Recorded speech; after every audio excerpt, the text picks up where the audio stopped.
บอกข่าวออกไปผู้หญิงไทยใหญ่กำลังหวาดกลัวทหารพม่าบุกเหยียบหัวใจจนแทบสลายข่มเหย่ำยีเจ็บช้ำเกินที่คำใดจะอธิบายจำต้องหนีข้ามดอยข้ามน้ำเข้าเมืองไทยเขาโหดร้ายจริงยิงทิ้งไม่เว้นทั้งหญิงทั้งชายหากใครลุกขึ้นขัดขวางก็ต้องมาลายเขาช่างโหดร้ายโหดร้ายเกินจะเอ่ยเป็นคำพูดเหลือเกินเขาฆ่าข่มขืนผู้หญิงเรื่อยไปไม่มีสิ่งใดที่จะขวางน้ำมือธรรมของเขาตะโกนเรียกร้องเขาก็ทำเหมือนไม่เคยได้ยินเราเหมือนไม่เคยรู้จักคำว่าหัวใจของคัน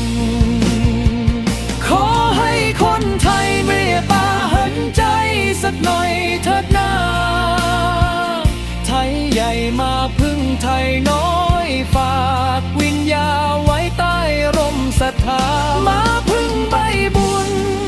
จะไม่ลืมคุณท่านเลยเจ้าค่ะไทยใหญ่ไม่ลืมคุณค่า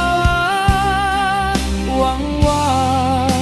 จะมีวันกล้าหัวเราะอีกครั้ง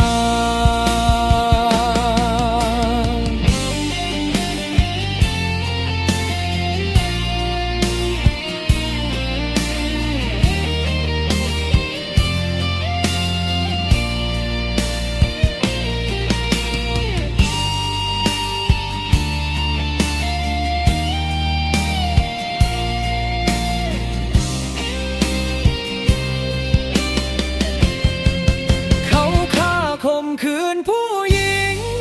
เรื่อยไปไม่มีสิ่งใดที่จะขวางน้ำมืออาธรรมของเขา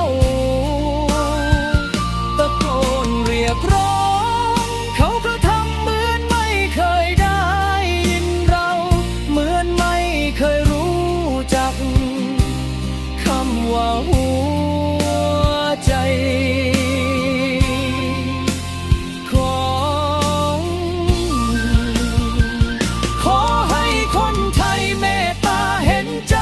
สักหน่อยเถิดนาไทยใหญ่มาพึ่งไทยน้อยฝากวิญญาไว้ใต้ร่มศรัทธามาพึ่งใบบุญจะไม่ลืมคุณท่านเลยเจ้าค่ะไทยใหญ่ไม่ลืมคุณค่าหวังว่าจะมีวันกล้าหัวเราะอีกครั้ง